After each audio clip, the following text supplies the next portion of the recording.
L'investissement pour les débutants, guide étape par étape. Alors, je me présente, je suis William Synesius, je suis investisseur immobilier et entrepreneur depuis 2013. Donc j'ai commencé par l'investissement. Grâce aux compétences que j'ai développées en étant investisseur, ça m'a permis de devenir entrepreneur parce que je me suis rapidement familiarisé aux chiffres, aux bénéfices bien entendu, parce que quand tu es investisseur, tu cherches le bénéfice. Mais aujourd'hui, je vais te partager un peu mon histoire.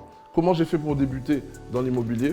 Moi, je ne vais pas te raconter d'histoire à dormir debout. Je me suis lancé dans l'immobilier parce que j'étais pied au mur, mais j'ai surtout utilisé le levier de mes fiches de paye, de mes avis d'imposition. Ça m'a permis de lever du crédit. En 2013, c'était beaucoup plus simple de lever du crédit qu'aujourd'hui parce qu'à l'époque, on ne te demandait pas nécessairement d'amener d'apport. Donc, c'était beaucoup plus simple. C'était pas aussi popularisé qu'aujourd'hui. Et c'est comme ça que j'ai fait acheter mon premier bien. D'ailleurs, ce premier bien, j'ai fait énormément d'erreurs. Je te raconte justement toutes les erreurs que j'ai fait dans ce premier bien dans une autre vidéo que tu verras affichée ici en bas en dessous, tu verras. Mais en gros, ce que tu dois savoir, c'est que l'immobilier, l'avantage qu'on a, c'est que tu peux baser, en tout cas, tu peux t'appuyer sur tes fiches de paye si tu travailles et surtout tes avis d'imposition parce que c'est ça qui va te permettre d'aller retirer ou en tout cas prendre un crédit à la banque. Moi, grâce à ça, j'ai pu acheter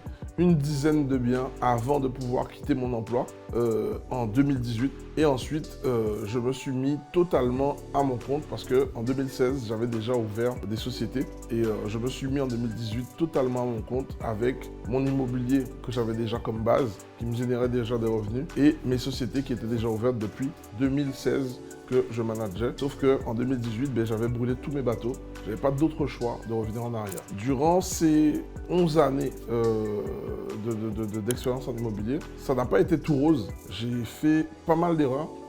J'ai pris des chemins plus longs prévus parce que j'avais personne pour me tenir la main et m'expliquer comment faire pour aller plus vite. Aujourd'hui, au travers de cette vidéo, je vais justement essayer de te faire gagner du temps pour que tu puisses aller à l'essentiel et que tu puisses te concentrer sur les bonnes choses. Ok? Donc déjà, c'est au travers de ça que je pense que je suis vraiment légitime de te parler de l'immobilier. C'est que je l'ai fait auparavant, avant d'en parler. Et l'idée vraiment, c'est qu'on va être concentré sur les choses qui vont pouvoir te permettre de faire du levier plutôt que de te baratiner et te faire perdre du temps. Okay? Donc, pourquoi investir dans l'immobilier? L'immobilier aujourd'hui, c'est ce qui va te permettre, si tu commences en tout cas en étant débutant, à pouvoir générer un complément de revenus. L'immobilier ne va pas te faire devenir indépendant financièrement tout de suite parce que l'immobilier, c'est long. Donc, vaut mieux être précis, vaut mieux être sérieux et authentique avec toi. C'est long. C'est un investissement que tu dois faire parce que ça va te permettre, ton premier bien va te permettre d'avoir un complément de revenu en plus de ton salaire. Du coup, tu auras une autre approche de ton travail. Tu ne seras pas en mode la peur de perdre ton emploi parce que non. Là, tu auras un complément de revenu, tu auras ton salaire et du coup, tu vas pouvoir avancer sereinement en faisant ça. L'immobilier, c'est quoi? L'immobilier, ça prend de la valeur. Okay, c'est l'appréciation chaque année. Même le plus nul en investissement immobilier, s'il achète au bon endroit, son investissement, c'est sûr qu'il aura pris de la valeur entre le prix qu'il l'a acheté, le prix qu'il va le revendre dans 20-30 ans. C'est une certitude. Okay? Ensuite, l'immobilier, c'est un revenu passif. Comme je te l'ai dit, les personnes qui vont louer ton bien sont des personnes qui vont dormir, qui ont besoin de logement pour pouvoir vivre, faire leur vie. Si tu regardes cette vidéo aujourd'hui, et que tu es locataire, je pense que tu es un bon locataire et que ça t'arrive très rarement de ne pas payer ton loyer. Parce que c'est la première chose que tu vas sécuriser, pouvoir payer ton logement. Okay?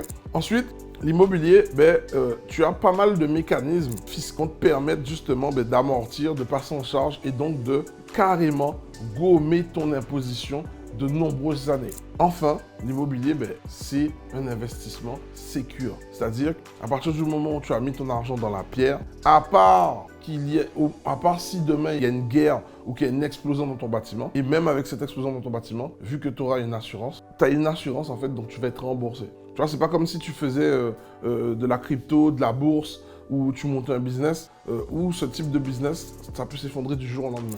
L'immobilier, si tu le fais de façon réfléchie et long terme, l'immobilier ne peut pas disparaître du jour au lendemain. Tu ne vas pas arriver et ton bâtiment, il n'existera plus. C'est faux. L'immobilier, c'est ça en fait. Okay? Enfin, maintenant que tu as compris l'importance de l'immobilier et ses avantages, maintenant je vais te partager en fait comment tu vas faire pour être certain d'atteindre tes objectifs? Ben, il va falloir définir un plan, ok? Et dans ce plan-là, ben, il va falloir que tu saches pourquoi tu le fais. Si tu le fais juste pour avoir plus d'argent, je préfère te dire la vérité tout de suite. Dès lors qu'il y aura les premières difficultés, tu vas abandonner et tu vas arrêter, ok? Maintenant, je vais te donner une astuce pour faire en sorte que cet objectif te transcende. Pour cela, ben, il faut qu'en fait, tu le fasses pour quelqu'un d'autre que toi. Pour un membre de ta famille, pour tes enfants, pour ta grand-mère, je ne sais pas. Le fait de le faire pour quelqu'un d'autre que toi-même, tu n'auras pas d'excuses, peu importe les difficultés, de continuer. Ok? Pourquoi je te dis ça? Parce que moi, en 11 années d'expérience dans l'immobilier, je peux te dire que j'ai eu et je continue encore à avoir des problèmes. Et c'est parce qu'il y a des problèmes, c'est parce que tu vas échouer que derrière, comment on dit, la récompense, elle est plus belle. Ok? Donc, tu dois savoir pourquoi tu investis. Okay? Tu dois le noter. Ça doit vraiment être ton leitmotiv. C'est ce qui va te permettre de te lever le matin. C'est ce qui va te permettre de te coucher plus tard pour comprendre et apprendre. C'est ce qui va te permettre d'aller faire des visites. C'est ce qui va te permettre de mettre en place un plan. C'est ce qui va te permettre de retrouver un boulot si tu te fais licencier demain. Parce que ça va devenir ta mission de vie, limite. Ok?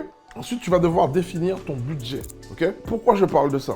Nombreux sont les personnes qui se sont lancés dans l'immobilier sans savoir quel était leur taux d'endettement. Ils sont partis visiter des biens à 600, 400 000 alors que ces personnes-là, ils pouvaient emprunter que 50, que 90 000. Et il faut pas que tu te vois la face. Le but dans l'immobilier, en fait, c'est d'utiliser le levier de la banque et avec ce que la banque te donne comme argent, tu le fasses se multiplier. Donc si on te donne 50, avec 50, tu dois te faire travailler pour qu'il te ramène 100. Si on te donne 100, avec 100, tu dois le faire travailler pour qu'il te ramène 150 ou 200. Et c'est ça la base de l'investissement immobilier. Ok? Bon, ça a été galvaudé entre-temps, mais c'est ça en fait. Utiliser l'argent des autres pour te permettre de faire de l'argent et en plus stopper l'imposition pour démultiplier tes ressources. C'est ça l'immobilier. Ok? Donc, maintenant que je t'ai parlé du budget, ben forcément, on va parler de quel type de propriété sur lequel tu vas te diriger. Forcément, en fonction de ta capacité d'emprunt, tu vas pouvoir aller sur tel ou tel projet.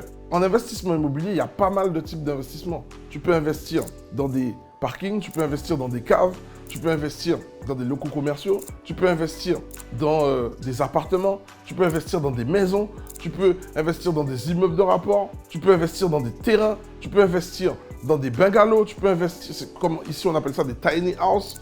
En fait, tu as plein de types d'investissements qui peuvent te rapporter, ok? Et qui sont plus ou moins gérables en fonction de ta capacité d'endettement. Parce que c'est ça en fait. Le risque va venir de ta capacité d'endettement et de ta capacité d'endettement, tu vas voir ce qu'il est possible pour toi de lever comme financement. Il n'y a pas de formule magique, ok? Donc, n'essaie pas de jouer le rôle de quelqu'un d'autre, joue ton propre rôle. Sois toi, sois authentique. Comme diraient les Américains, be you, ok? Parce que à trop vouloir regarder comment le voisin investit, tu vas vouloir faire comme lui alors que vous n'avez pas les mêmes ressources. Et forcément, comme vous n'avez pas les mêmes ressources, tu vas te planter, tu vas galérer et finalement, tu vas dire que c'est de l'arnaque, tu ne voudras pas avancer. Non, joue avec ton jeu et sois en paix avec ça. Et, c'est ça. Et le fait d'être en paix avec toi-même et d'assumer qui tu es, c'est ce qui va te permettre d'aller le plus loin possible et d'avoir des résultats. Parce que l'immobilier, c'est un marathon, c'est pas un sprint. Okay? Et ça, je te le dis parce que quand je me suis lancé, j'aurais pu arrêter plus d'une fois. Parce que j'ai voulu jouer le jeu le jeu de d'autres personnes. Alors que ce n'était pas mon jeu. Ok? Donc, maintenant qu'on a établi cet objectif d'investissement, ben, c'est le moment pour toi d'aller établir, en fait, aller chercher des compétences pour pouvoir faire tes recherches de marché. Ok? Pour rechercher un marché, tu vas devoir savoir étudier le prix au mètre carré de ton secteur, savoir ce que les gens recherchent dans ton secteur. Et ça ne va pas sortir de ton chapeau. Ce sont les agences immobilières qui vont te permettre de le savoir. Parce que les agences immobilières vont recevoir des demandes d'acheteurs potentiels et ils vont sourcer ça, ils vont pouvoir te dire, ben, en ce moment, c'est des F3 qui sont recherchés, c'est des F4, c'est des F5. Et en fonction de ça, c'est ce qui va te permettre de rendre ton investissement sécurisé parce que tu vas pouvoir acheter un bien, par exemple, de type F5, en dessous du prix du marché, le mettre à jour en termes de travaux, le fixer, faire une bonne rentabilité dessus, de le garder. Et comme ça va être extrêmement demandé dans le secteur, le jour où tu voudras t'en séparer, ou tu voudras passer à autre chose, tu seras certain que ton bien va se vendre et que tu seras certain d'aller prendre une plus-value. Ok? Donc ça, c'est primordial. Et ça, c'est des compétences que tu dois aller chercher.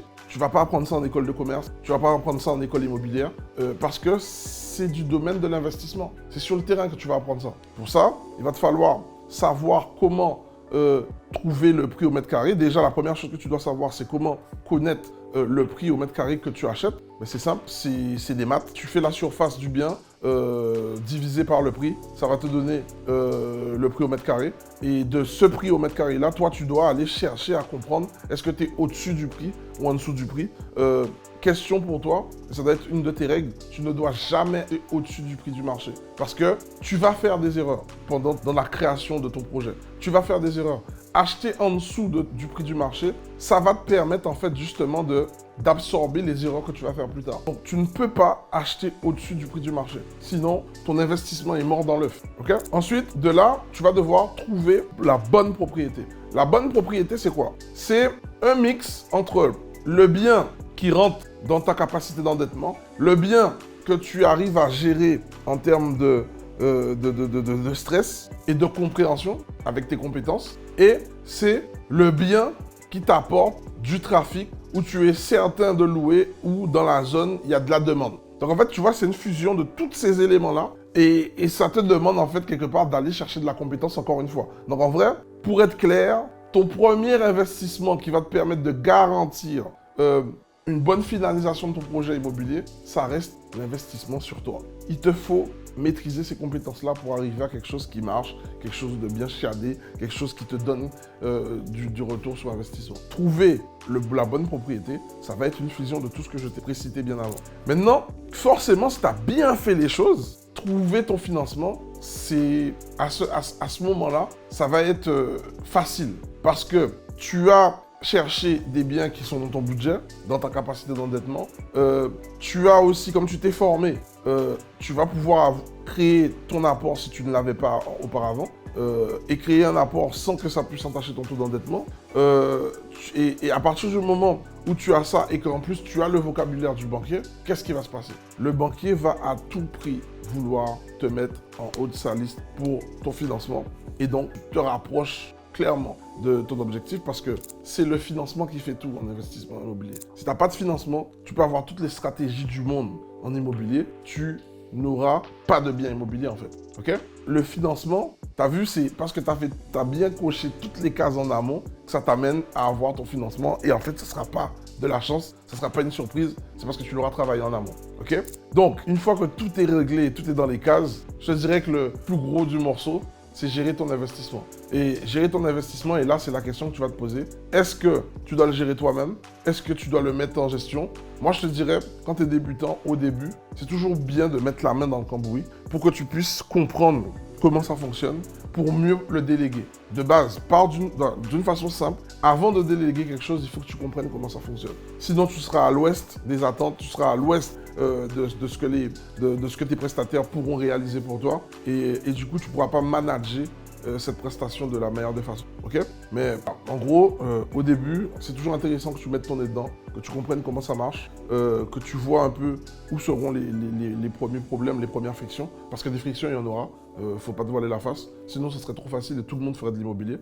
Et tu vois, c'est toutes ces choses qui vont faire qu'en fait, au début, tout le monde veut être investisseur. Et puis, à la fin, en fait, il y a très peu d'élus. Donc, si tu es resté jusqu'à la fin de cette vidéo, déjà, félicitations à toi. Ça veut dire que tu commences à entrer dans le cercle très fermé des personnes qui vont atteindre leur objectif en immobilier.